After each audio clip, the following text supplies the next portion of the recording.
as wide as I am, double tall.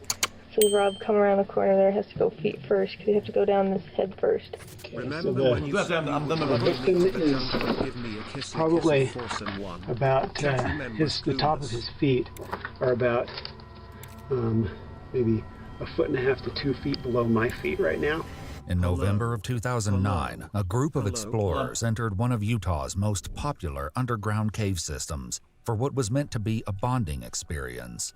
But deep inside the cave's narrow, twisting passages, one tragic mistake triggered a desperate fight for survival, leading to one of the most extensive rescue operations ever attempted.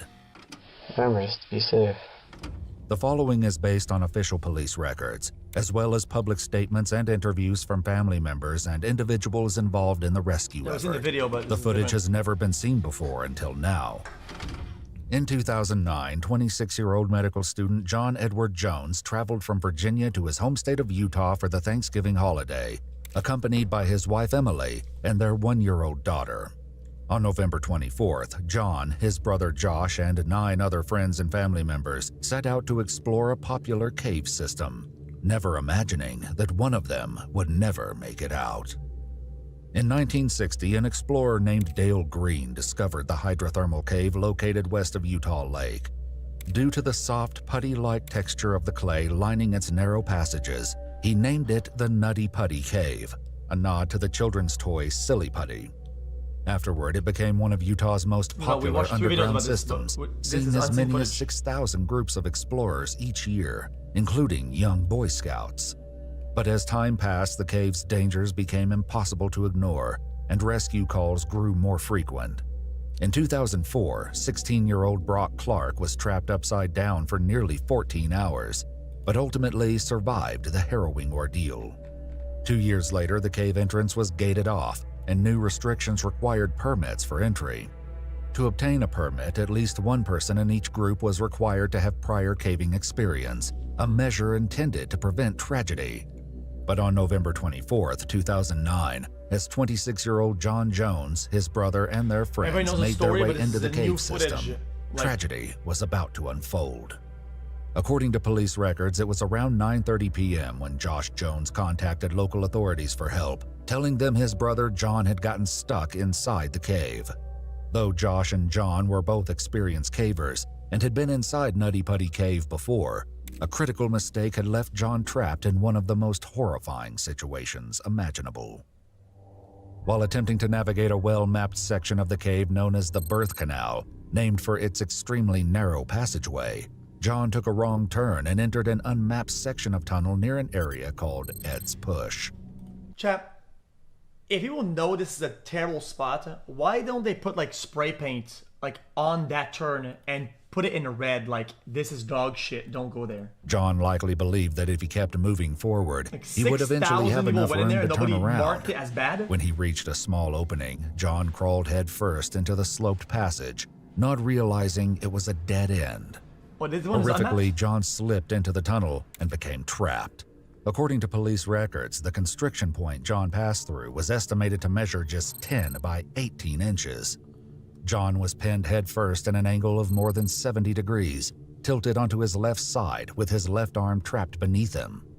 It was the same area where a teenage boy had been rescued years earlier, but at roughly 6 feet tall and over 200 pounds, John would be far more difficult to free. By the time emergency crews arrived, he'd already been trapped for nearly an hour, and time was not on their side. The first rescue team to descend into the cave reached John at 12:38 a.m. on November 25th, nearly 4 hours after he first became stuck.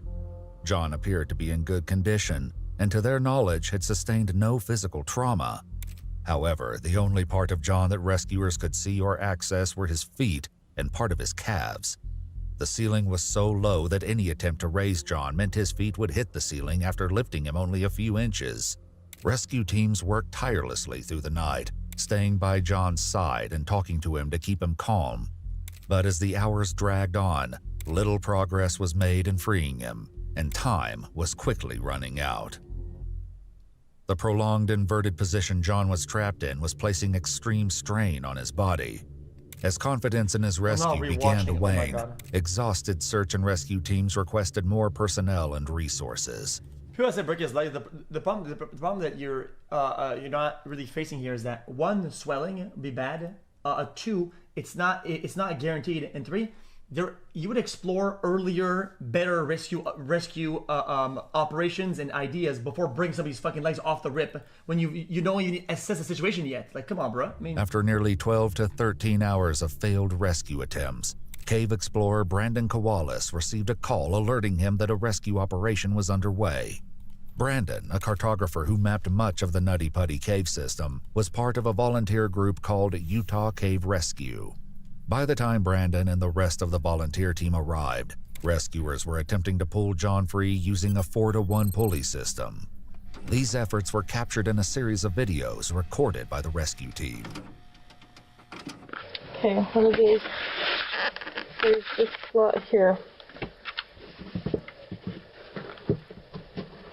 Okay, pretty much as wide as I am, double tall.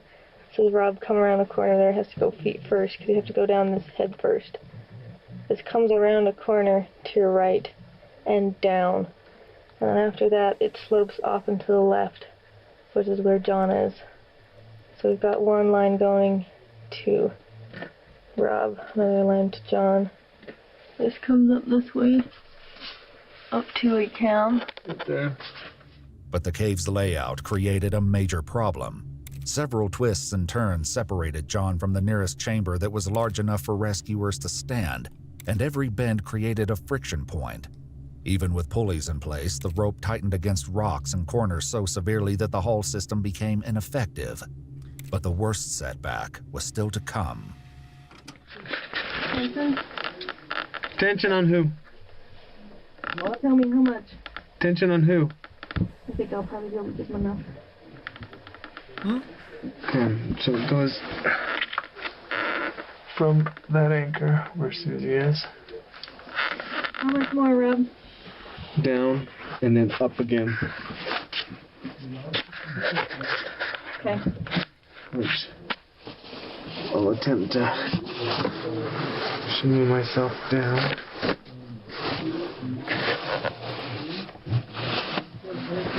look, this is awful. Like,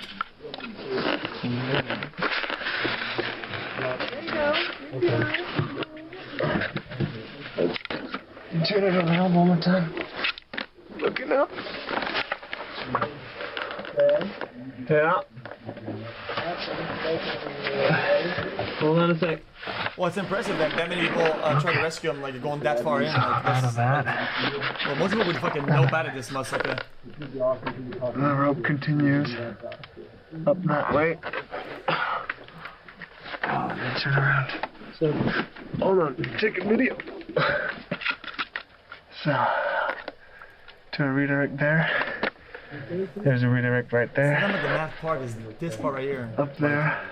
Russell? Yeah. Goes up to Russell. Okay. Hold tension. Hold tension! Brandon's colleague, Ryan Schertz, managed to reach John and brought him a pouch filled with Gatorade, lowering a tube down so he could drink. Ryan would later recall John shifting between calm and coherent conversation to helpless, panicked thrashing. To keep him focused on survival, Ryan asked him about his family. He later remembered John speaking about his wife, Emily, and sharing a secret. She was pregnant with their second child. What it is, there's this anchor here that's folded in. This comes down here. Got one line attaching to Rob there.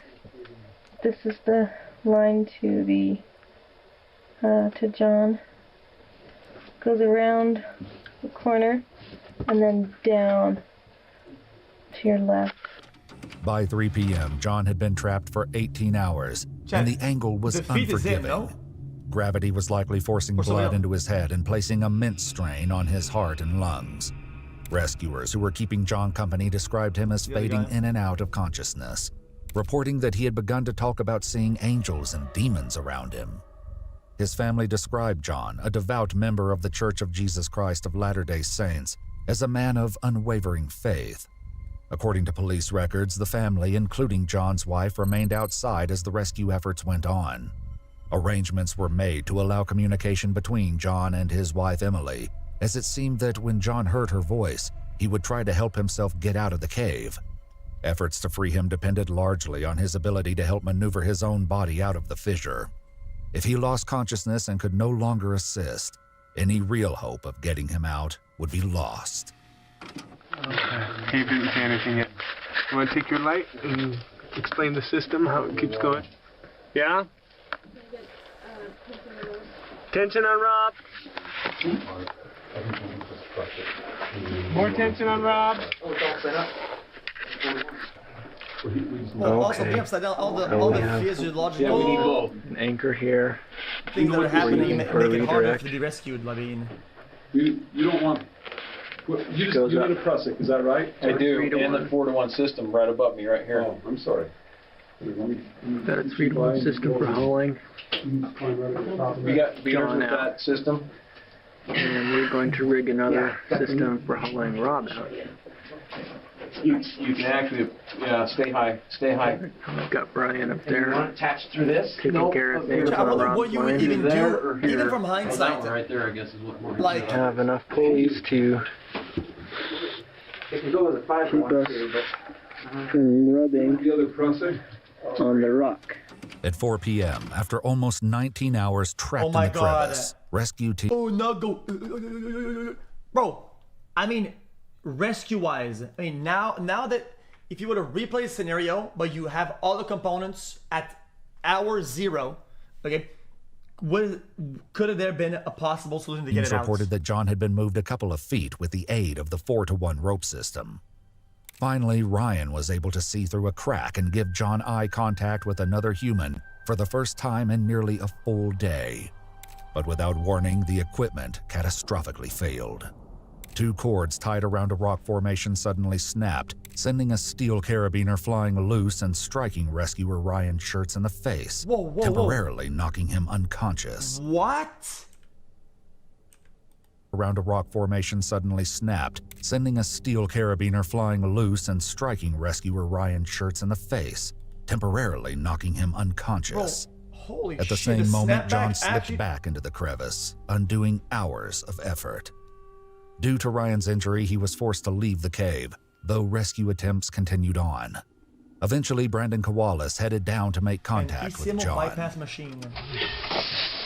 Installing Okay, that recording again.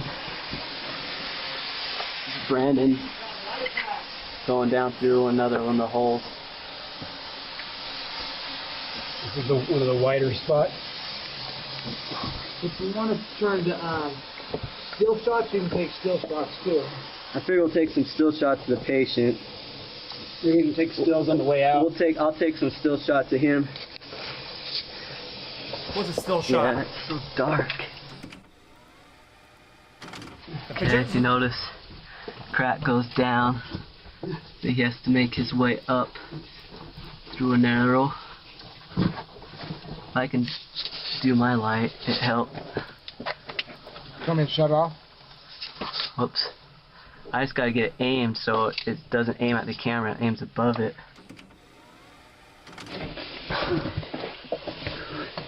This is going up about 45 degrees. 45 degrees up. We're still quite a ways from the patient.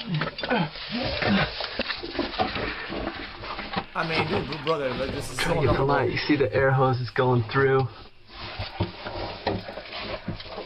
I'm gonna stop also the camera for a panicky, sec like- so I can get up. Bro, imagine Okay, going to full Brandon's panic in the way, this, going in. in this like sarcophagus, starting like you to can't get- do anything. Your shoulder.